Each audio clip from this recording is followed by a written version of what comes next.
So I've been asked to have a look at one of the questions that was on the Christmas test, and this was 2007 question 2. So this is from the Leaving Cert papers. It's a question to do with working out the specific heat capacity of water, and it's an experiment question. But you're given the data from the experiment as per usual, and then you have to calculate what C is, CEW, the specific heat capacity of water. So to begin this, you have to work out, here you're given 3 masses. So the mass of the calorimeter, that's an empty, dry calorimeter. Calorimeter and water then is 101.2. And so if we want just the mass of the water on its own, we have to subtract the mass of the calorimeter here, and that'll give us the mass of the water. And then similarly here, we've added in hot copper pellets, small pieces of copper, into a calorimeter containing some water that's at room temperature.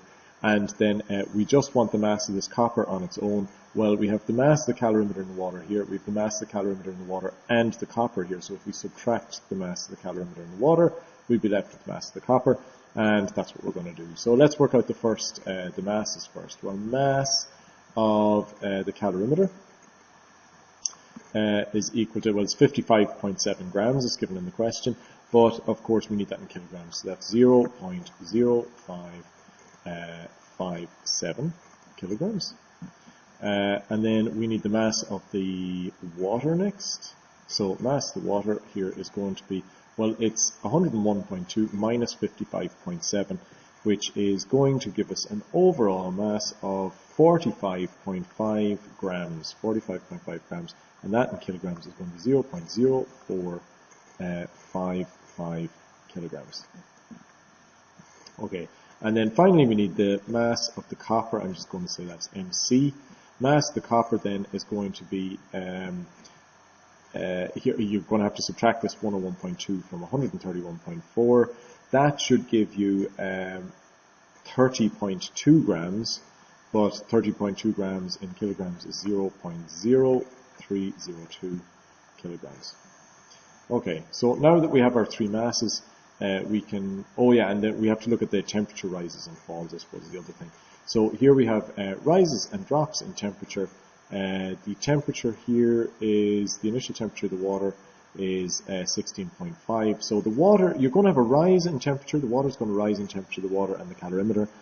The hot copper is going to drop in temperature. So we're going to have theta rise, and we're also going to have theta, that didn't go very well.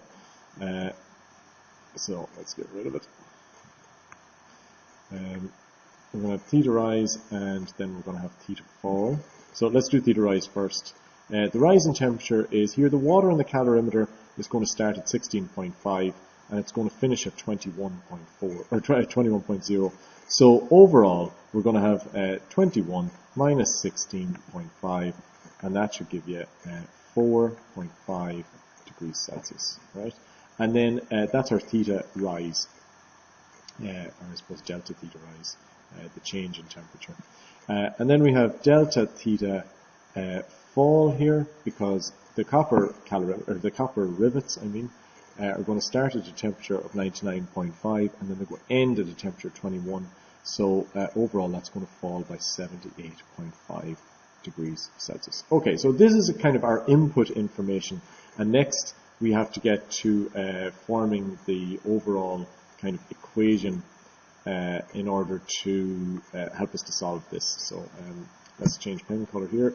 And we have to think about heat energy lost by the copper, so because that's going to cool down. That heat energy, where's that heat energy going to go? Well, it's going to go into the water, so heat gained by what? Well, the water and also the calorimeter. So the calorimeter and the water are both going to absorb the heat energy given off by the copper pellets. This is now not the calorimeter.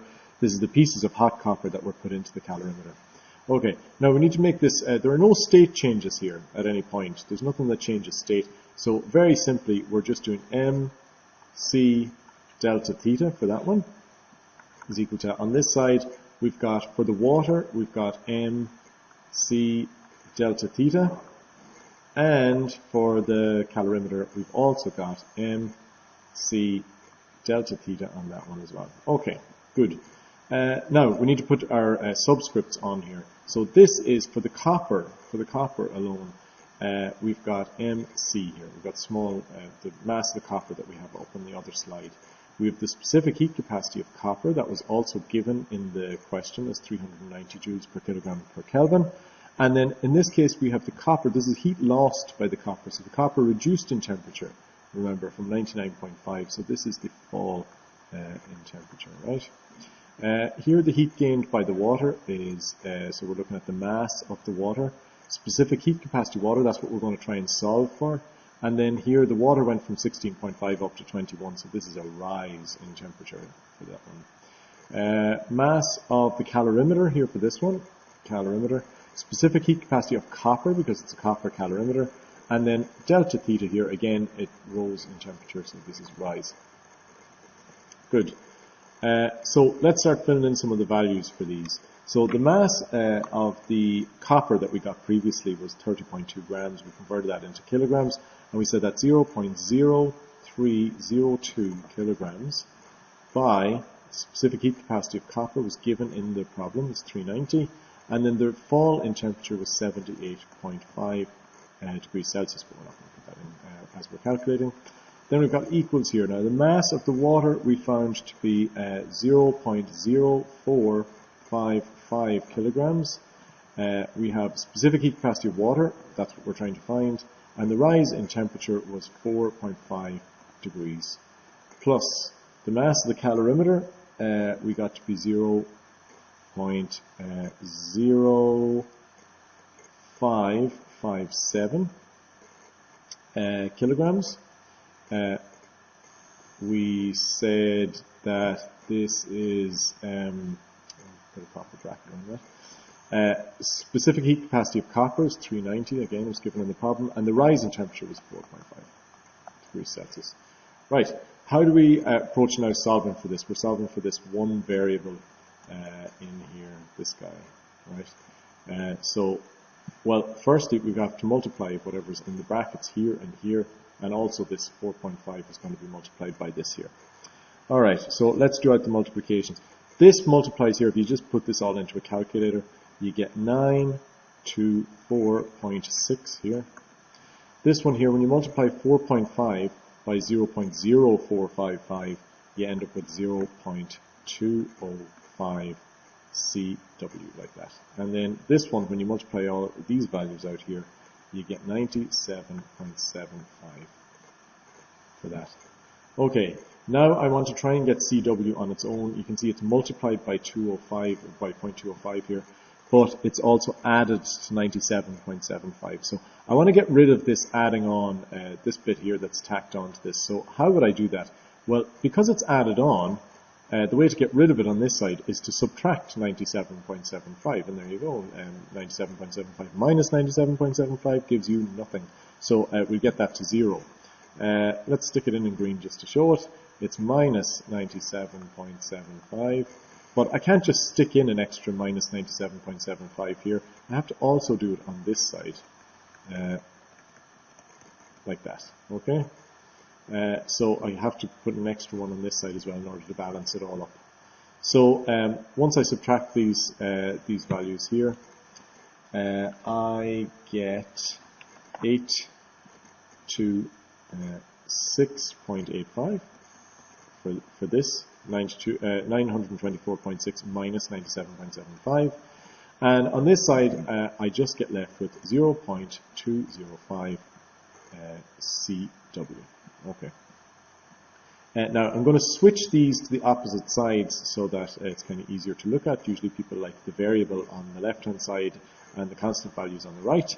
So I'm just going to rewrite this, but I'm going to put this term on this side, and then I'm going to put this term on this side. So 0.205 is CW is equal to 826.85. And then now I've got 0.205 by CW, but I want to get rid of this bit. So because it's multiplied, I have to divide here. So if I divide this side by 0.205, like that, then this will cancel away, like that. and I just end up with CW. This will divide into this once. But I can't just do that. I have to also do it on this side, 0.205, so that everything is balanced up on either side of the equation. So that leaves me on this side, when you divide both sides by 0.205, this becomes CW is equal to, and then 826.85 divided by 0.205 gives me 4033.4, and you need your units at the end, joules per kilogram per Kelvin. That's a capital K, not gone very well, but joules per kilogram per Kelvin. If you found this video worked for you well, then don't forget to smash that like button.